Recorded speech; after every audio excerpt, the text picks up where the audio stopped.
ನರೇಂದ್ರ ಮೋದಿ ಸರ್ಕಾರದ ಎರಡನೇ ಅವಧಿಯ ಕೊನೆಯ ಬಜೆಟ್. ಈ ನಡುವೆ ರಾಷ್ಟ್ರಪತಿಗಳ ಭಾಷಣ ಇತ್ತು, ಜಂಟಿ ಅಧಿವೇಶನ ಉದ್ದೇಶಿಸಿ ಭಾಷಣ ಇತ್ತು. ಈ ಹೊಸ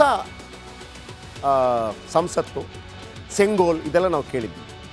ಸೆಂಗೋಲ್ ಅದರ ಬಗ್ಗೆ ಎಷ್ಟೇ ಟೀಕೆ ಟಿಪ್ಪಣಿಯವರು ಮಾಡಿದರೂ ಕೂಡ ಪ್ರಥಮ ಪ್ರಧಾನಿ ಜವಾಹರ್ಲಾಲ್ ನೆಹರು ಅವ್ರಿಗೂ ಕೂಡ ಸೆಂಗೋಲನ್ನು ಕೊಡಲಾಗಿದೆ.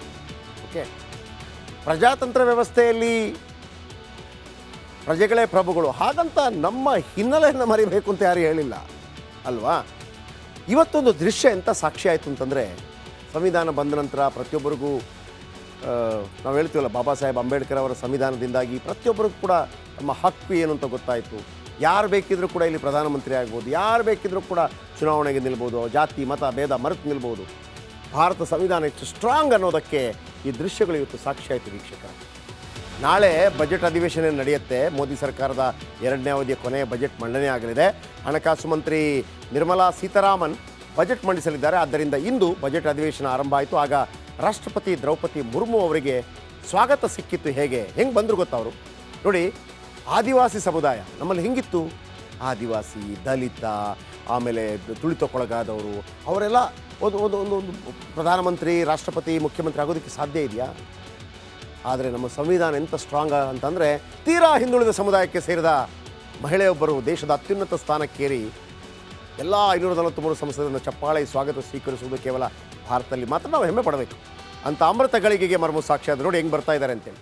ಬಾಲ್ಯದಿಂದಲೂ ಇದು ನೋಡಿ ಹೆಂಗೆ ಬರ್ತಾ ಇದ್ದಾರೆ. ಮರ್ಮು ಅವರಿಗೆ ಸ್ವಾಗತ ನೋಡಿ. ಮೊದಲಿಗೆ ಸೆಂಗೋಲ್ ಕೂಡ ಇರುತ್ತೆ ಎದುರುಗಡೆ.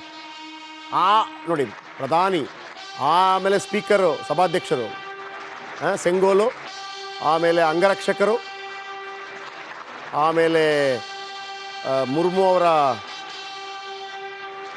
ಅಧಿಕಾರಿಗಳು. ಮುರ್ಮು ಅವರು ಬಂದರು, ಅವರ ಹಿಂದೆ ಸಭಾಧ್ಯಕ್ಷ, ಸಭಾಪತಿ, ಅವರ ಹಿಂದೆ ಪ್ರಧಾನಮಂತ್ರಿ, ಅವರ ಹಿಂದೆ ಮಂತ್ರಿವರಿಯರು. ಬ್ಯೂಟಿ ಆಫ್ ಡೆಮಾಕ್ರಸಿ ಮತ್ತು ಬ್ಯೂಟಿ ಆಫ್ ನಮ್ಮ ಸಂವಿಧಾನ. ಎಲ್ಲಿಂದ ಎಲ್ಲಿಗೆ ಬಂದ್ವಿ ನಾವು? ಹಾಗಂತ ಹಿಂದಿನ ಕಾಲದಲ್ಲಿ ತೊಂದರೆ ಇರಲಿಲ್ವಾ? ಇತ್ತು.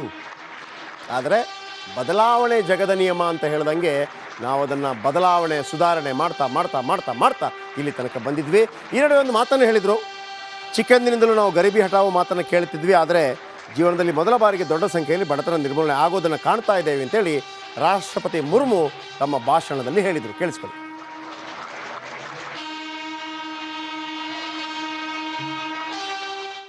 हमें सभी बचपन से गरीबी हटाओ के नारे सुनते आ रहे हैं. अब हम जीवन में पहली बार बड़े पैमाने पर गरीबी को दूर होने देख रहे हैं. हमें सभी बचपन से गरीबी हटाओ के नारे सुनते आ रहे हैं. अब हम जीवन में पहली बार बड़े पैमाने पर गरीबी को दूर होने देख रहे हैं. हमें सभी बचपन से ಓಕೆ, ರಾಷ್ಟ್ರಪತಿಗಳು ಹೇಳುವಂಥ ಮಾತುಗಳೆಲ್ಲವೂ ಕೂಡ ಕಾಂಗ್ರೆಸ್ ಆಡಳಿತಾರೂಢ ಪಕ್ಷ ಏನು ಹೇಳುತ್ತೆ, ತನ್ನ ಸರ್ಕಾರ ಅಂತ ಹೇಳುತ್ತೆ. ಇಲ್ಲಿ ರಾಜ್ಯಪಾಲರು ಏನು ಹೇಳ್ತಾರೆ, ಆಡಳಿತಾರೂಢ ಕಾಂಗ್ರೆಸ್ ಪಕ್ಷ ಹೇಳಿದ್ದಾರೆ.